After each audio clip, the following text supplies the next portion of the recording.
গুরুত্বপূর্ণ পর্যটন সমুদ্র সৈকত মন্দারমণি। এই মন্দারমণি এখন জনপ্রিয়তায় দাঁড়িয়েছে। দীঘা থেকে শঙ্করপুর তার তুলনায় মন্দারমণির কটেজের পরিমাণ অনেক বেশি। সেই কারণে গুরুত্বপূর্ণ মানুষেরা মন্দারমণিতে আছেন। কিন্তু সমস্যা এতটাই, রাস্তা বেহাল, খানাখন্দে ভরে গেছে, পর্যটকদের গাড়ি যাতায়াতে ব্যাপক অসুবিধা হচ্ছে, কোনো কোনো সময় দুর্ঘটনাও ঘটছে।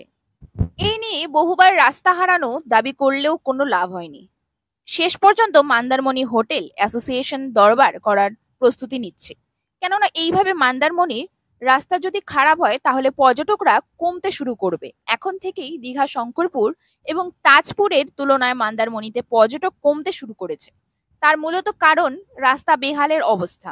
যেখানটায় রাজ্য সরকার দীঘা, শঙ্করপুর এবং তাজপুর রাস্তা চকচক করে দিয়েছেন, সেখানটায় মন্দারমণির অবহেলিত রয়েছে, দাবি করছেন হোটেল অ্যাসোসিয়েশনের কর্ণধার মীর মোমরাজ আলী। তিনি জানিয়েছেন, যদি রাজ্য সরকার এই মন্দারমণির রাস্তা না সারানোর চিন্তা ভাবনা করেন তাহলে মন্দারমণির পর্যটন এলাকা ক্ষতিগ্রস্ত হবে, জন্য তো বৃষ্টিকালে আমরা আরো স্টেশন রাস্তা থেকে, বেহাল যেহেতু হচ্ছে আমি বলে তিনি দাবি করেন। হোটেল স্টেশনের প্রেসিডেন্ট, সেই হিসাবে আমরা মানে আমাদের গভর্নিং বডিতে আলোচনা করে তারপরে আমরা কয়েকজন মিলে গিয়েছিলাম, ওই ডিএম সাহেবকে জানিয়ে এসেছিলাম। এর আগে আমরা দরবার করেছিলাম ডিএসডিএ তখন অফিসার ছিলেন, এখন তো চলে গেছেন। এখন তো এইচডিও সাহেব আছেন চার্জে।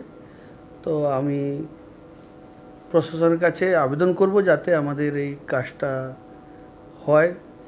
আবার দেখা করব, গিয়ে আবার বলবো যে যত তাড়াতাড়ি হয় এটাকে যদি মেরামত করে দেওয়া যায়। বেহাল অবস্থার কারণে জন্য কি পর্যটক কিছুটা একটু বিমুক্ত হচ্ছেই। একটা দেখুন, রাস্তায় যখন মানে একটা ওইটুকুন রাস্তা যেতে যদি আধ ঘন্টা 1 ঘন্টা লেগে যায়, তো সে তো বিমুক্ত হবেই।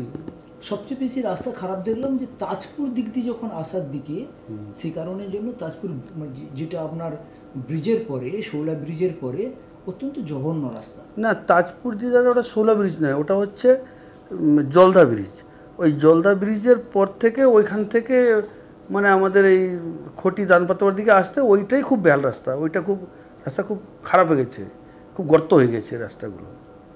সেই কারণে যে ওখান যে পর্যটকরা কিছুটা কি কমে যাচ্ছে মনে হয়? হ্যাঁ, একটু তো হবে দাদা। যখন একটা জন্য আজকাল লোক যখন বেড়াতে আসবে চাইবে একটা স্বচ্ছ রাস্তা, চকচকে রাস্তা থাকবে, আরাম করব, ঘুরবো। এসে যদি গাড়িতে যদি নৌকোর মতো ডোল হয় তো সে তো স্বাভাবিক একটু কমবে।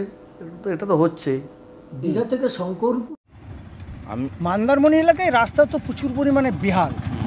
কি অবস্থা? রাস্তা এখানে এখন ইলেকশনের পর থেকে এখানে গেস্ট অনেক আসা যাওয়া করছে। রাস্তার যে এখন যে এটা প্রচুর খারাপ পজিশন, মানে যেখানে সেখানে লোক পড়ে মরে যেতে পারে, পাথর ছিটকে লোককে লেগে যেতে পারে। এই জিনিসটাকে আমি বলবো রাজ্য সরকারকে অতি শীঘ্রই কাজটা করার জন্য। এই রাস্তা খারাপের জন্য কি টুরিস্ট কিছুটা কমছে? এই রাস্তা খারাপের জন্য কিছু প্রভাব পড়ছে। ট্যুরিস্ট একবার যে আসছে রাস্তার আসতে চাইছে না, তারপরে অনেক কিছু প্রবলেম হচ্ছে, জল জমা থাকছে। এর ফলে এটাকে দেখার জন্য আমি বলবো রাজ্য সরকারকে এটা ভালো করে হোক, উন্নয়ন ডেভেলপমেন্টটা ভালো করে হোক, যেরকম উন্নয়ন হোক মন্দারমণি, ভালো একটা ট্যুরিস্ট যান, ভালো এর একটা পজিশন আছে এখানে।